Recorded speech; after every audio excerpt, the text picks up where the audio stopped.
On a cold October morning in 1939, a German general sat at his desk and wrote a memorandum addressed to Adolf Hitler.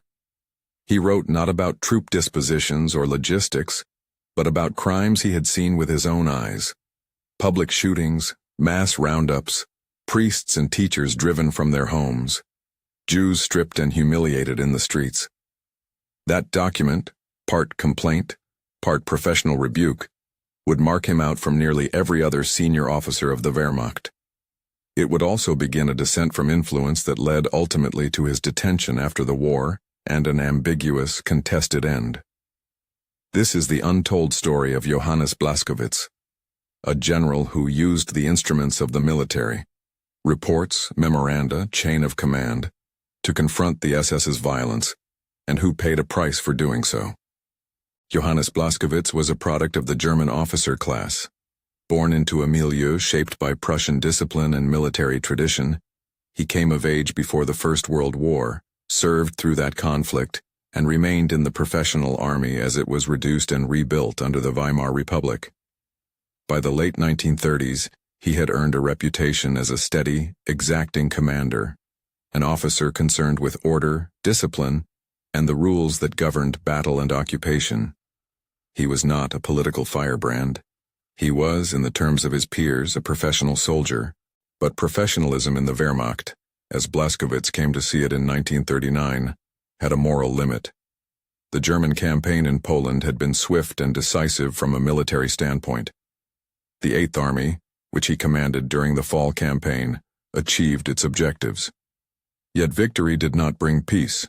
It unleashed a parallel program of pacification carried out not by regular army units, but by SS formations and mobile killing squads, Einsatzgruppen, operating behind the front lines. Those units pursued a campaign that combined terror, summary executions, and targeted attacks on Jews, political leaders, clergy, and anyone deemed a threat to German control. Blaskowitz's memoranda of October 1939 record scene after scene that he found intolerable. He described public shootings staged to terrify whole towns, the humiliation and forced parades of Jewish citizens, clergy arrested on dubious charges and executed, and bodies left in streets where children walked. He recorded incidents in specific places and on specific dates. His notes were neither rhetorical condemnations nor moralizing invective, but a professional catalog of events that he argued were incompatible with the maintenance of discipline and the effective administration of the occupied territories. The tone of these papers is important. Blaskowitz wrote as a commander worried about order and the consequences of methods he judged counterproductive. He argued that widespread atrocities undermined the Wehrmacht's authority and the population's acceptance of German rule. They provoked partisan resistance rather than compliance, degraded soldiers' discipline, and tarnished Germany's reputation abroad. He framed the problem in strategic terms. Criminal methods employed by SS and police formations would make occupation more difficult and costlier in the long run. The memoranda themselves were extensive. One document, running to roughly 20 pages in its original form, methodically set out incidents he had observed or for which he had reliable reports. The narrative is granular. Towns where priests were seized, families expelled, mass shootings conducted in public spaces. Blaskowitz did not write in moral abstractions. He wrote in the language of a general, concrete incidents, dates, the operational consequences of lawless repression. Most of his colleagues in the officer corps became aware of what was happening in Poland. Reports reached divisional headquarters, conversations among officers circulated, and soldiers returning from the front told of the horrors they had witnessed. Yet the prevailing response was silence or accommodation. The institutional context mattered. The SS, under Heinrich Himmler, operated with a degree of autonomy and a political mandate from the Nazi leadership that blurred the lines between military occupation and racial political war. Many Wehrmacht commanders recognized the gravity of SS actions, but accommodated them in practice, whether out of fear, agreement, or calculation. Blaskowitz did not accommodate. He placed his memorandum upward, a phrase that captures the act as much as any formal description. A professional officer using the official channels to document what he saw and to demand redress. He addressed his concerns to Hitler. That choice made the papers not just a report but a political act. The reaction from the top was swift and decisive. Hitler, informed of Blaskowitz's complaint, perceived the memorandum as a challenge. It is recorded in contemporary files and later testimony that Hitler responded with anger. He could not tolerate a senior general who publicly questioned the methods employed in the new racial political war. Within months, Blaskowitz's career trajectory was altered. In May 1940, he was removed from his frontline command. From that point on, his service would follow a pattern familiar to many officials who fell from favor: reassignment to lesser posts, occasional employments when military necessities demanded his competence, and a general sidelining from positions of decisive influence. This punishment was neither purely personal nor purely bureaucratic. It reveals the political calculus of the regime. Blaskowitz's critique threatened an institutional balance the Nazi leadership had no interest in redressing. The SS's prerogatives were expanding. Their methods were integral to Nazi aims in occupied territories. Calling them criminal at the level of Hitler's headquarters exposed a fault line. The Wehrmacht's professional codes clashed with the political orders that now guided operations. In siding with principle, Blaskowitz placed himself on the wrong side of power. Yet marginalization did not mean incompetence. The record shows that when the German military again required experienced commanders, Blaskowitz was called. In 1944, as Allied pressure intensified in the West, he was given commands that tested his tactical ability. In the south of France and along the Rhone, his leadership during retreats and rearguard actions displayed the qualities that had once made him respected: orderly withdrawal, preservation of forces when possible, and an attention to minimizing unnecessary loss. Military historians note these operations as examples of capable leadership in adverse conditions. Still, his assignments remained circumscribed.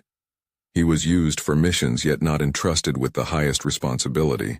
As the war approached its end in 1945, Blaskowitz held command positions in the Netherlands and along the Western Front, before surrendering with large portions of his command in May of that year. The collapse of Nazi Germany produced a legal reckoning. The Allies sought to distinguish individual responsibility from institutional service, and at the subsequent tribunals, the question of officer culpability was central. Could professional soldiers who had served the regime also bear criminal responsibility for the crimes carried out by those same institutions? Blaskowitz's memoranda entered that judicial and moral debate as both evidence and complication. On one hand, the documents showed that a senior Wehrmacht officer had formally protested SS methods and tried to document them in real time. On the other hand, his extended service in the Wehrmacht, without evidence he had worked to halt the crimes, left prosecutors and historians to ask whether such protests mitigated responsibility. The memoranda thus became double-edged: mitigating in that they showed dissent, incriminating in that they underscored his continued service in a criminal system. Arrested and detained after the war, Blaskowitz was among those whose records were examined for possible charges. The post-war proceedings at Nuremberg and related military tribunals faced a complex ledger of facts: documented atrocities by SS units, Wehrmacht awareness, and uneven patterns of resistance from within the military. Scholars and prosecutors relied on testimony, archived orders, and, critically, written complaints like Blaskowitz's to map what had been known and when. Before the legal process reached final conclusions, Johannes Blaskowitz's life ended in February 1948. He fell, or was found, through a window of the detention facility where he was held. The official finding recorded at the time was suicide. That conclusion remains the recorded legal fact.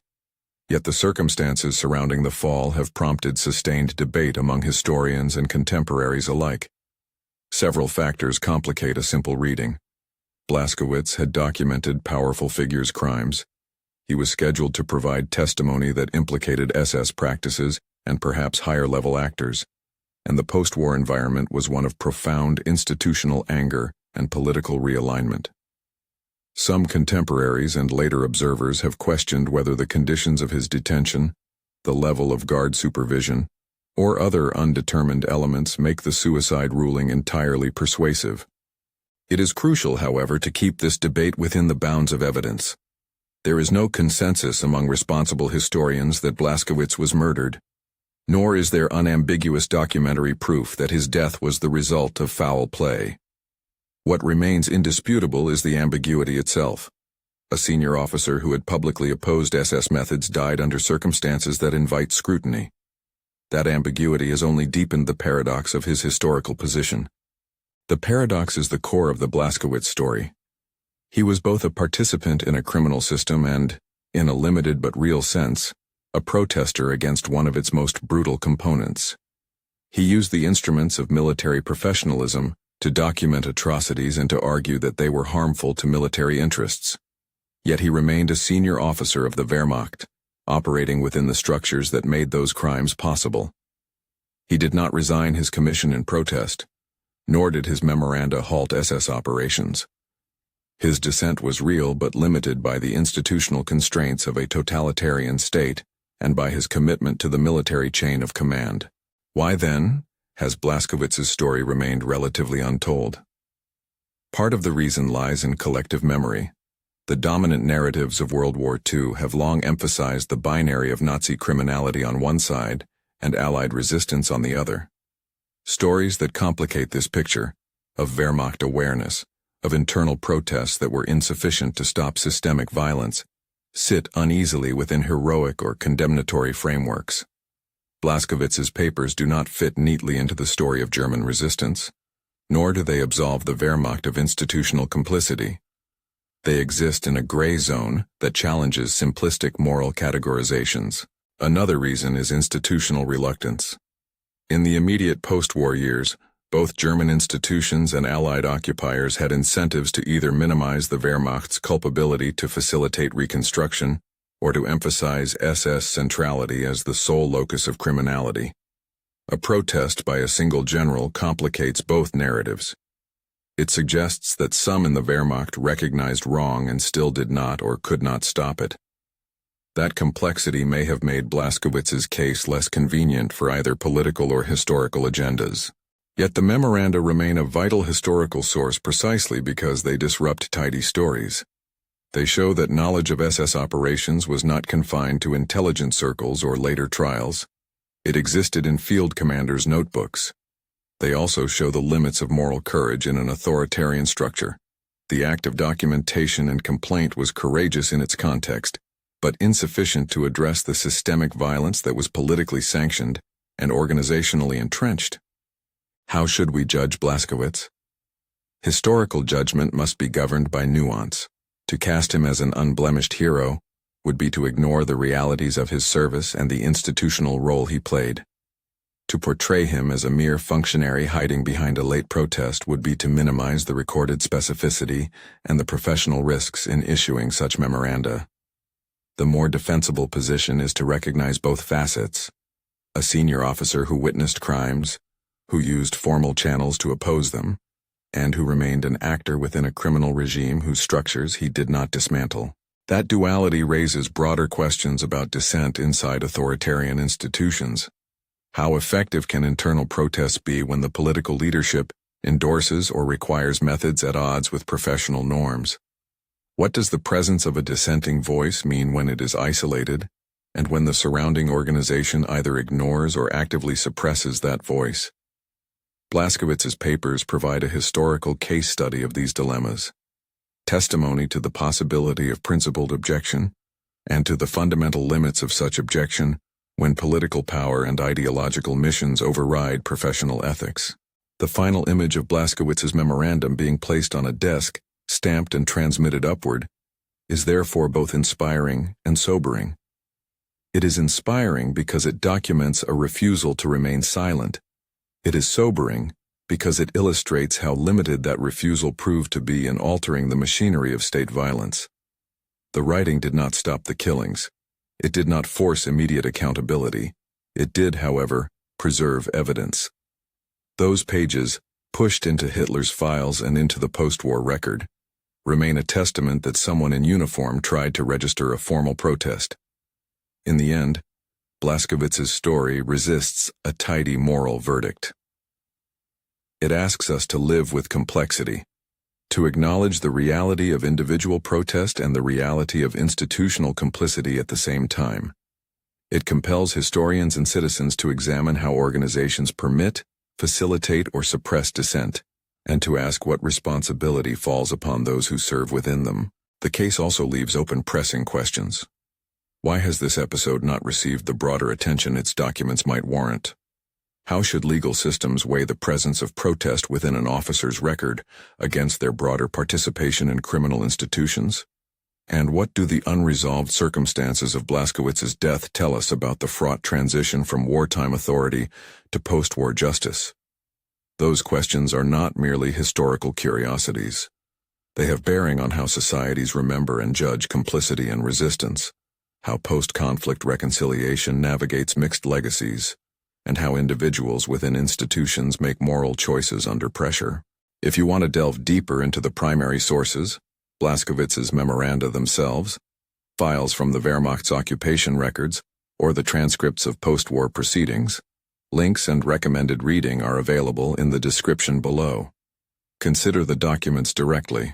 Read the records that show the dates, places, and the language Blaskowitz used. In them lies the careful, uncomfortable work of reconstructing what was known and what was done. Johannes Blaskowitz remains a figure of contradictions, a disciplined soldier who took the unusual step of formally confronting the SS's methods, a professional whose protest did not stop the machine he served, a detainee whose death remains enveloped in uncertainty. His memoranda offer an invitation to historians and to the public to reckon with the limits of dissent inside authoritarian structures, to resist hagiography, and to hold space for the ambiguities that real moral choices often present. Which is to ask finally, when a single voice rises within a vast system of violence, what does it mean to speak? And what does it cost to do so? The answers are rarely simple, and Blaskowitz's papers compel us to acknowledge that complexity.